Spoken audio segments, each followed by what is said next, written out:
welcome to A Joy to Be Me, a podcast sharing the magic of minerals, microbes, and a return back to nature's ways. Tune in to learn how to nourish yourself emotionally, mentally, physically, and spiritually. It's time to reconnect with and deepen the fundamentals of human health so we can return to our wild state. I'm your host, Lydia Joy. Let's celebrate this wild ride we call the human experience.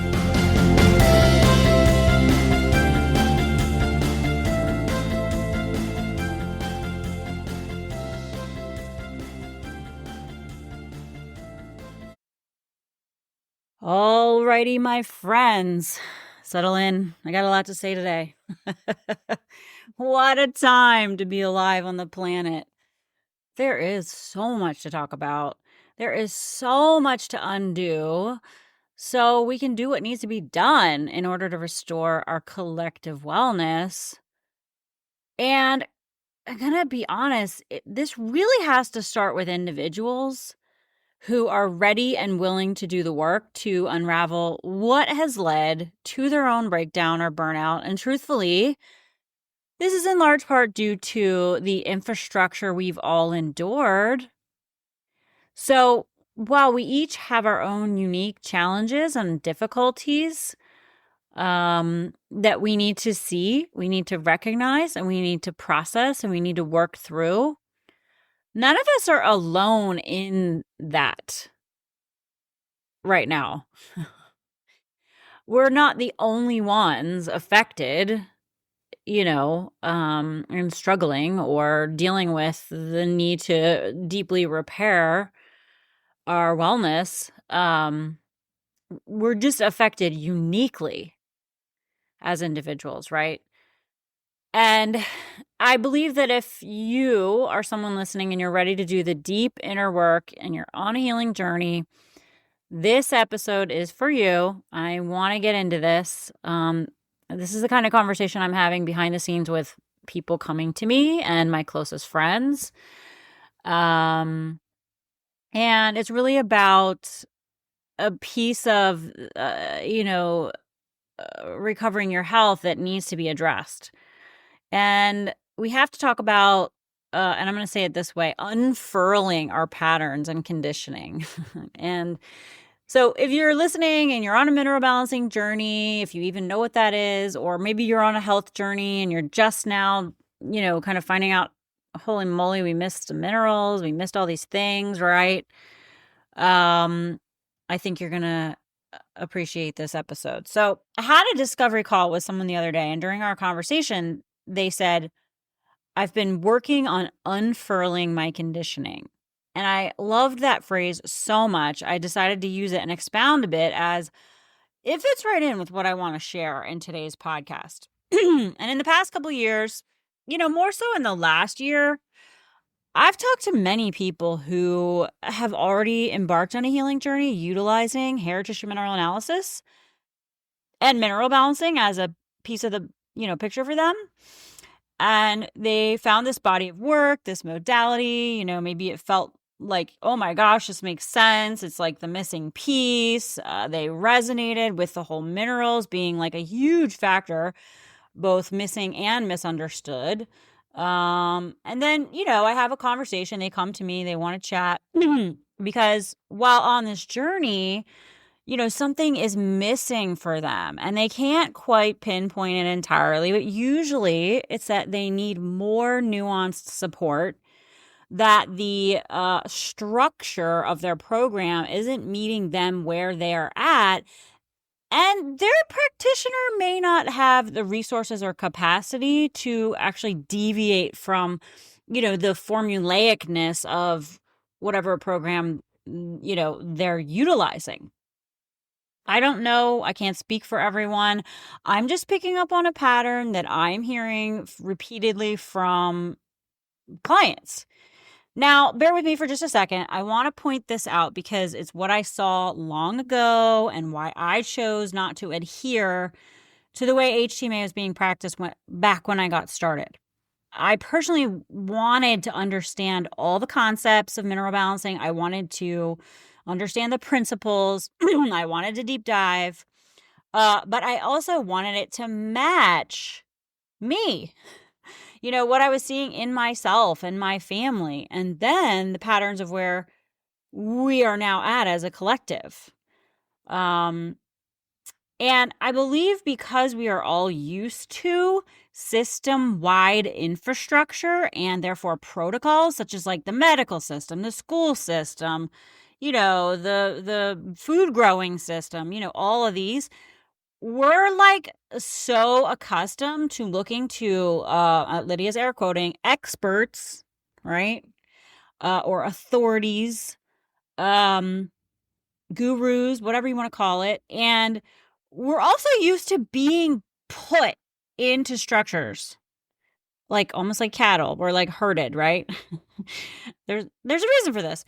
And these structures, we do not fit into them, right, entirely. And our unique needs are not properly met within these larger infrastructures, right? So the same is true in any system based on any healing modality based on a system, right? Or any system that comes out of a particular healing path, if you will. So, for example, mineral balancing, right? Another thing about the systems is that they're created to manage people like a machine. And as the machine gets bigger and bigger, it gets harder to manage. And often the attempt of more structure is like they try to put in place even more structure. But this can never have the individual in mind. So with it's just not set up to meet you uniquely. Never before in the history of man have we ever had such large groups, that need, it's crazy. So basically, we have learned that to be successful in those systems, we have to become more. Maybe not what we want to become, but we have to become more. We have to keep up with the pace of the system, which is entirely unsustainable in the first place, nor is it with human biology in mind at all. Right? So please, please, please keep this in mind, my friends, because we have all been conditioned within these larger infrastructures. We've been conditioned to operate in this way. And this carries over into all areas of our life. It carries over into how we heal when we realize, I want to go holistic. I want to do something different. I want to, figure out what's been missing, right? I'm super burned out. Why am I so burned out? My burnout is this. My burnout is that. Your burnout, which I talked about in a past episode, is in large part because you live in an environment that has caused it. We all do. And it's so deep. And once we realize this, we might start to think, okay, I need more intensity in my protocol. I need to do more stuff. I need more supplements. I need to detox more. I need to do more, right? But we're trying to do all this more in an environment that is not at all conducive to true restoration, right? So again, we're just going to hit another point where we feel like we've hit the wall, and we might be tempted to feel some deep, deep feels that aren't necessarily appropriately placed or appropriately accurate, let's say, right? Like we may feel this frustration, but it's, we might blame ourselves. We might blame ourselves. We're not doing enough. We might blame the practitioner that we're working with. We might blame, who knows? We might not blame at all. We might just feel paralyzed. We might feel frozen. We might feel like, oh, this isn't working. Why bother? There's all kinds of feelings that can arise from hitting this point of frustration. And so I'd like to get out ahead of this. I'd like to shine a light on this. It's a real part of what's going on. And, if you are not recognizing it, you can continue in a loop of constant frustration. So many practitioners also practice this way because they have not yet learned to go outside of that box of structure, that they don't maybe even have the years of experience yet. So they rely on the experts that they find.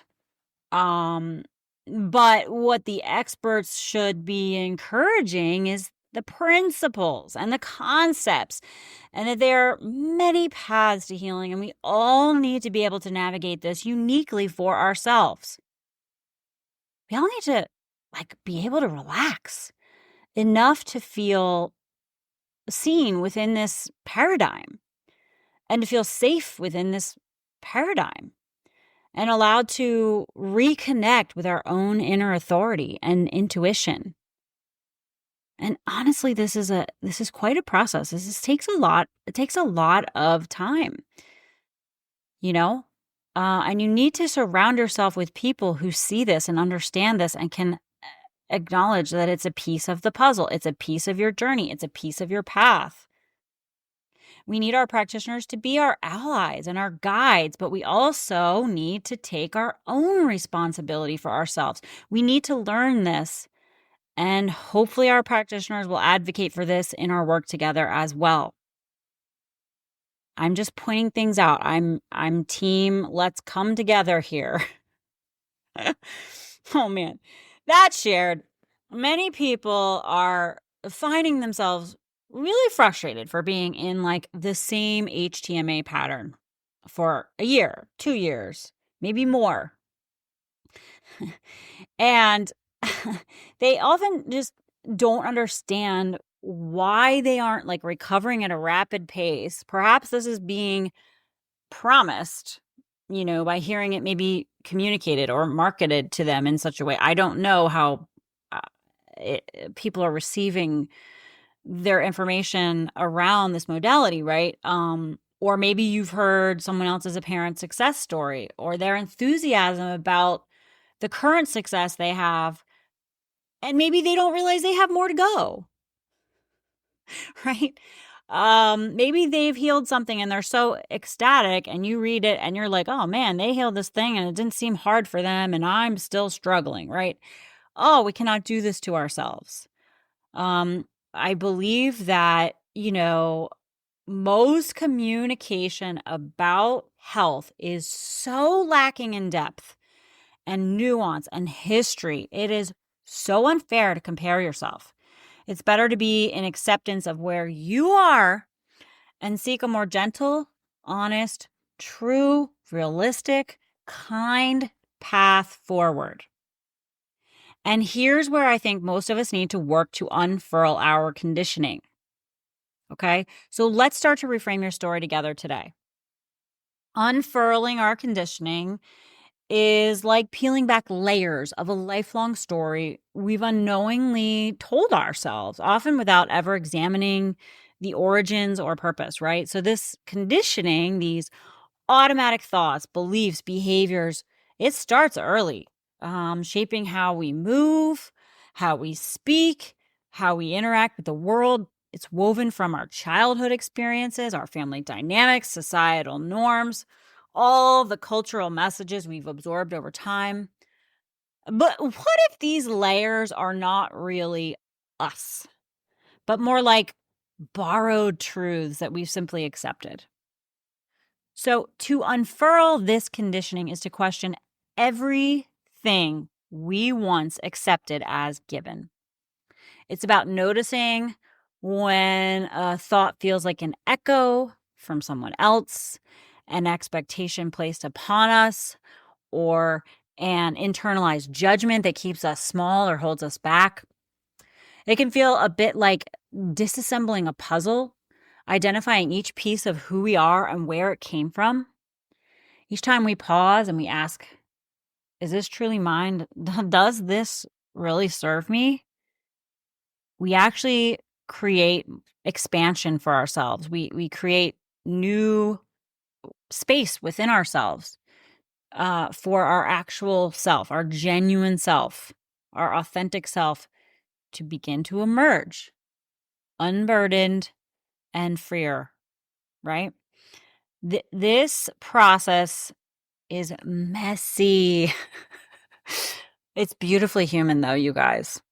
Um, it's a gentle untangling of habits that may have honestly protected us at one time, but no longer fit our lives. We can begin to see clearly the inherited beliefs that don't resonate with our spirit. And therefore, we make room to create a new narrative for ourselves, one that honors who we are becoming, not who we've been told we should be.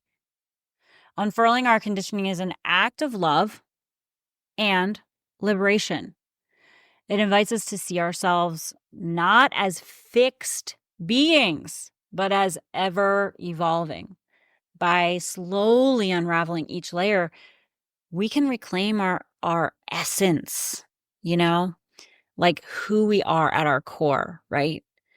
Rewriting our story with clarity, compassion, and authenticity. The way that I see it is our healing journeys are a natural process of mental, emotional self-discovery.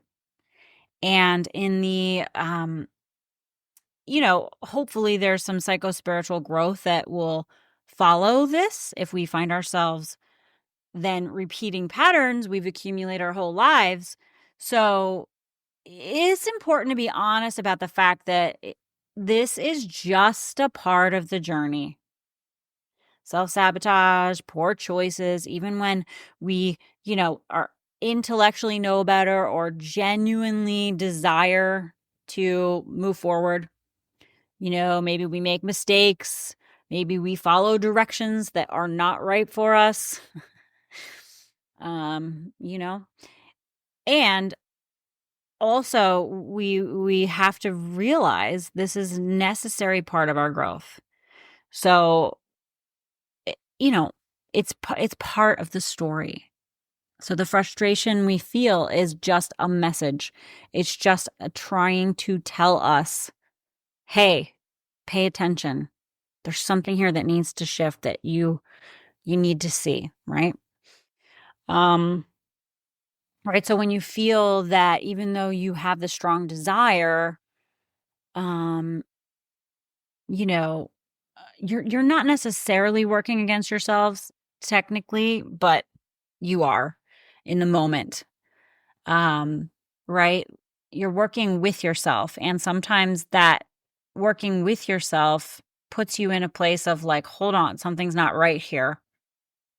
And it's not always true self-sabotage. Sometimes it's a call for you to tune in and see what's there for you. Does this make sense? So like if you feel frozen for the moment and you're not able to progress, or continue on the journey in the way that you've been told you need to, you're not necessarily wrong. You're not necessarily lazy. You're not necessarily whatever thing you're telling yourself in the moment. It could be that your body is trying to tell you, we don't want to do this way. We want to do this, but not this way. Okay? So, patterns, like understanding patterns, like, wow, that's a whole thing. There are so many layers of patterning that we all have, right? And I told a little story on Instagram the other day of like, do you guys remember the movie with Mr. Miyagi and in the Karate Kid, he was always like making Daniel-san do all these reps of like wax on, wax off, and all the other ones, right? And Daniel-san's like getting pissed. He's like, dude, like, when are you gonna like actually show me some moves? Right? And then all of a sudden he's like, all right, you've had enough reps in. Let's see what you can do, right? So how many reps are you in on the habits that have shaped you, on the thoughts, the conditioning, all the things up until now? And how many do you think it will take to undo the old and recreate the new? This is one of the things that my hiking fall back in May has taught me. My foot injury has taught me. I did an episode on that. It's really brought this all home on a whole new level. The depth of our patterning, the depth of how we've been shaped, right? It's a lot. So I want people to see this, and I want you to be honest with yourselves and gentle with yourselves, but also, you can stay the course. But, sometimes when we hit the pause and the frustration comes, it's really just an opportunity to probably shift a pattern. All right, so there's no one answer to each of our frustrations around any resistance, around any what we feel might be self-sabotage or frustration or lack of progress in shifting a pattern in the way that we want it or when we want it. We're like, I did the work. I should see a result. We all do this. We all do this. We all want the results for our efforts. And sometimes when we're not getting the result, we really do need to change things up. And that's why having a really structured protocol, can be risky. It can be problematic. It can be like, no, you got to stick to the protocol. It's like, well, wait, what if you don't? What if there's something we're missing here? What if something else needs to be addressed that isn't met with this structure that is there, right? Right. So, one of the overarching issues really playing a major role in all of this for all of us is fear. And I want to talk about this. And I thought about putting it in my own words. And it was interesting. I was rereading a book. I've been reading it for a while, and I keep rereading sections. And this one section was just so beautifully worded, I just decided I need to read a portion of it to you here. So it's from James Jasso's work from his book, Decomposing the Shadow, because he sums it up just so well. And it's really at the root of my own journey and what I've witnessed in my work, as well as my observation of our current collective situation. All right, so acute fear, the physiological response to a sense of danger, a powerful tool for survival. Sorry, guys, I had clearing my throat a lot more than usual. They've been spraying the skies for over a week. Thank you very much. All right. So let's start over. Acute fear, the physiological response to a sense of danger, a powerful tool for survival, is not the type of fear I am referencing to. In saying fear, I am specifically addressing chronic fear, an ongoing emotional state with no specific cause. Chronic fear operates in the background of our lives, seated in the substrate of awareness, constantly informing the experience of reality and adversely affecting the ability to make sound decisions. When strongly present, it debilitates us from making wise choices towards constructive psycho-spiritual growth. Chronic fear is among the greatest obstacles to growth within self and the human species. As a physiological mechanism, the purpose of acute fear is to stimulate a response of survival, stress, fight or flight when confronted with danger. With chronic fear, there is no specific danger, and so we stay in this state of stress continuously. This ongoing stress takes a toll on the body, just like emotional repression, eventually leading to psychosomatic inflammation and illness. The emotional stress of fear puts us in a state where the body is unable to facilitate its regulatory processes at the cellular level. When a cell is properly facilitating its regulatory processes, like respiration and division, it is in a state of growth. When under the perception of danger, it enters into a state called protection. In protection, all metabolic processes in the cell are put on hold, and the cell prepares itself for quick bursts of self-preserving action. The sense of danger that causes the cellular body to enter protection does not need to be a legitimate danger present in physical reality. It can be caused by any perception of danger, even if it is a false perception. Being in a state of fear founded on false perceptions will cause cells to enter protection as much as being in real danger. This means that if we maintain consistent anxiety because of chronic fear, we eventually cause a breakdown of functioning in the body due to prolonged periods of time without growth. As previously stated, fear itself is a natural response. It is what helps us navigate perceptions, as in the case with chronic fear, it holds us back from personal growth, not just psychospiritually, but physiologically as well through the inhibiting of cellular growth. Woo! The mentality informed by chronic fear perpetually generates the perception of obstacles in life by turning our decisions into reactions against anything that may bring awareness to this ongoing fear. Lacking a language to navigate this fear, we end up retreating from that which roused this awareness, receding into the comfort of emotional familiarity where we experience the least potential fear, even if that familiarity is an emotional state wherein we are uncomfortable, and repeat self-destructive patterns. This recession into emotional familiarity slows or even prevents psychospiritual growth, as what we need for this growth are choices in life made on the basis of moving towards something desirable, for example, happiness, not just moving away from something feared.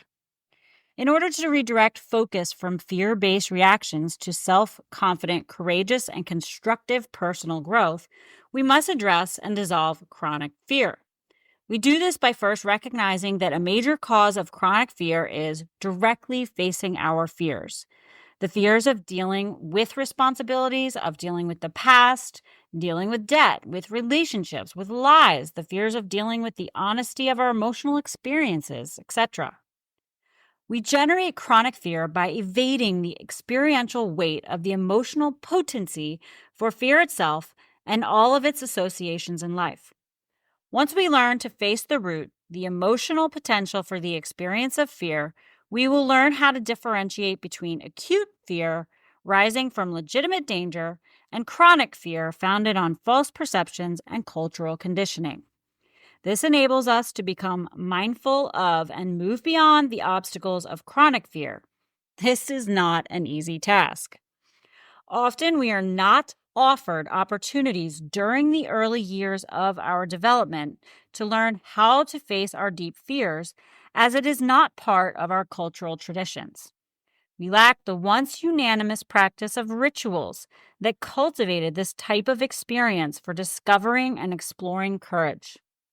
We thus lack the language in our cultural syntax for finding a personal sense of inner strength, standing confidently in the face of fear, and unlocking an ability to live with a true sense of inner freedom.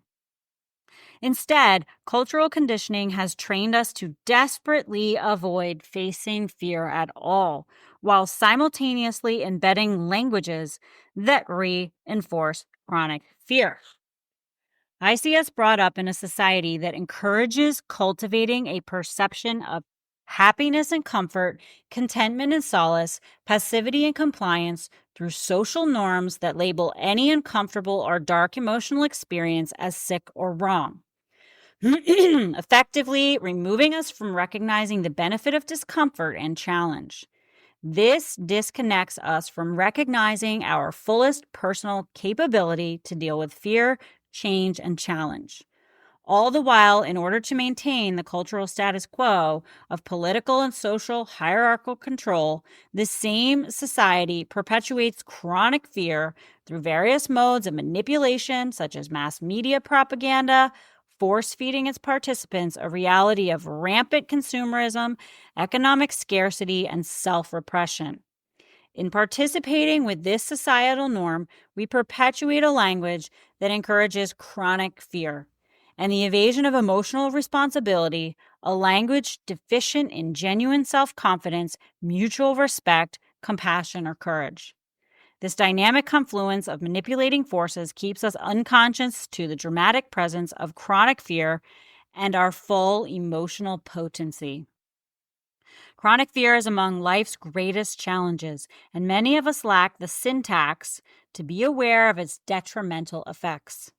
An ongoing unfamiliarity in facing fear gives rise to anxiety and the avoidance of anything that may stimulate uncomfortable emotional experiences. This occasions all sorts of unconsciously compulsive, irrational, and self-limiting behaviors. When we lock our doors and don't go out after dark, chances are we are not hiding from the identifiable object of acute fear. We are hiding from the external projections of internal chronic fear. We do so because most of us have not experienced the honest emotional potency of fear itself. As a result, we lack the sense of inner strength that reveals our capability of great courage. In order to awaken to this fuller potential as human beings, to truly develop psychospiritual maturity, we must first address the thing that hold us back. I think they meant to say things. The root of chronic fear, our darkness, the shadow. If we do not face these elements of self, we will not truly mature, but instead project a false persona. When unaddressed, this darkness is hidden until it is agitated. It then flares out upon whatever inflamed it, be that ourselves or another person. This means we must face and overcome chronic fear, elsewise, others will end up bearing the weight of its burden. To dissolve chronic fear's hindrances, we must learn how to recognize, address, and overcome it as it presents itself. Paradoxically, it is important to eliminate fear completely. I'm sorry, impossible. Well, I was like, that's not right. Paradoxically, it is impossible to eliminate fear completely, nor would we want to, as it can be a tool for survival and the means by which we can discover great courage. Acknowledging fear is not cause for depression or discouragement. Because we possess such fear, we are also potentially entitled to experience fearlessness. True fearlessness is not the reduction of fear, but the going beyond fear. That's a quote from somebody whose name I cannot pronounce. Chogyam Trungpa? All right. In order to learn a new skill or create new habits, such as learning to go beyond fear or how to address fear in daily life, we need practice. Something small that will allow us to transfer the lessons from this small practice to a broader spectrum. These practices do not intend to reduce or eliminate fear, but work to reduce the amount of things we are afraid of and the debilitating effects of fear. Consequently, they would also help us to reduce anxiety and stress in daily life. There's many ways we can do this, but he talks about meditation. He says we could learn the skill of going beyond fear through a variety of methods. Meditation is the foundation of all of them, the end and beginning of all lasting self-development. Meditation, in its simplest form, wherein we simply sit and bear witness to our thoughts and feelings from a non-attached, non-involved perspective, allows us to learn how to address the surface-level manifestations of our deep-seated fears and emotional repression without allowing those manifestations to take control. This approach allows us the ability to leverage ourselves into a space of acceptance and relaxation, which, when applied outwardly onto daily life, enables psychospiritual growth even in the midst of a fear response. Another important method of processing and addressing the root of fear is to go directly into that fear, experiencing a full catharsis until we can tell which type of fear is bred of survival, acute fear, and which type of fear is bred of culturally conditioned evasion, chronic fear. Working with a practice that generates a potent cathartic experience will help to do two things. It will provide proof by personal experience that we possess the capability of dealing with the things in life that we are afraid of, and over time will make us more aware of which fears we hold within and help us learn to overcome them. But Be careful. Darkness is a hard place to be in, especially if you are there alone. Since the false presumptions of chronic fear encourage emotional repression, they are a major hindrance to personal growth and resist the natural synchronistic flow of life found through surrender. In the same way, we can use, this is a book about psilocybin.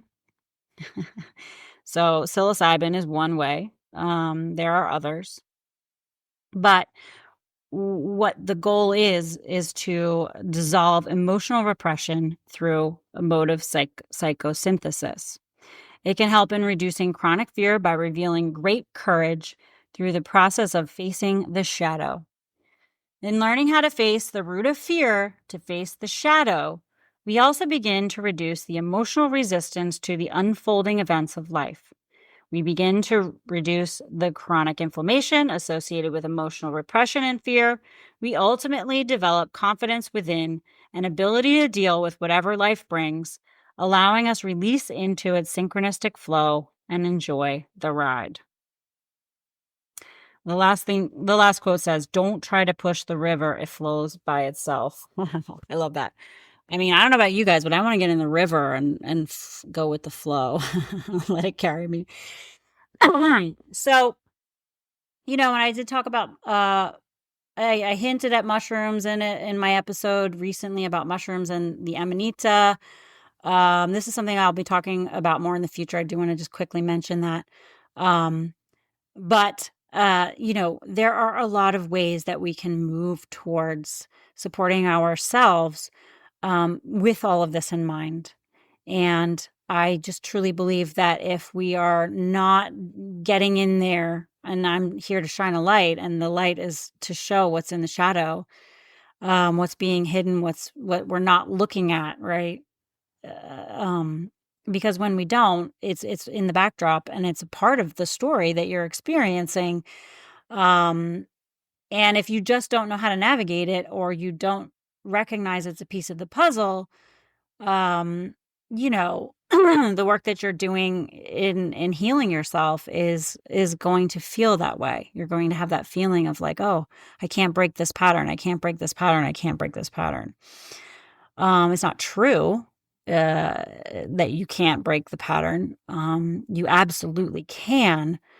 It's just you may need new tools and to aim the light in a different direction on the path, right? So all that to say, I felt that now on the heels of, a big shift in our culture with this election and just being in Scorpio season, a time of deep growth and transformation, it was a great time to have this conversation. Well, not that it was a conversation, I'm just sharing with you based on, many conversations I've had, and hopefully you found it helpful. And if you did, I always love hearing from you. Feel free to shout out a DM on Instagram, email me, just let me know, hey, Lydia, that was really helpful. And I love hearing from you. I love hearing your experience as well. But I am, really trying to create gentle infrastructures that allow for more of this to be a part of people's journey. And so, I believe that holistic wellness really is a healing approach that looks at the complete picture, right? Body, mind, spirit, emotion. So we really do need to have these conversations, right? Because it's not just about treating symptoms. It's not just about, put an input in, get a result, right? It can be far more complex, right, than just trying to treat a symptom, an injury, an illness, trying to do so in isolation, right? We have to focus on nurturing the whole person, right? So I believe that this approach encourages healthy living in all ways, right? We become more aware of our environmental factors, and this is really key to helping us have emotional well-being, when we support our body's natural ability to heal itself, with all of it, all the moving parts in mind, it's going to help us achieve a better overall balance, right? So if you're looking for deeper guidance and support on your journey, I do offer that. I offer deeper support for those who want that, who are ready And I have wrapped the mineral balancing and gut restoration work I do together into a coaching option. And you can read about that on my website. I haven't written like a big long thing yet about it. And I will over time, but there's enough there for you to get understanding of what it is. And then if you want to chat with me, you can book a discovery call. Um, that way we can meet each other, discuss what's going on with you, and see if we could be allies for your health recovery. All right. So the link for that is in the show notes for you. It's just my Work With Me page. You can check out my coaching option. There's other options too. Maybe you're not ready for that level, but I do weave a little bit of this depth into every client session based on how they're showing up. So how you're showing up is how I show up. And, quite frankly, the depth that we look at is a lot more than just, here, let's tell you what these lab results mean. I take a very thorough health history, and I think just doing that is a way to shine a light on people's collective life story in a way that I think is helpful, because oftentimes we don't get the chance to do that in healthcare situations. So, all right. Well, I hope you found this episode to be deeply supportive. I was definitely feeling my protector fireside come out today. So there you go. And until next time, I hope you all stay wild and well and nourished by the sun and nature.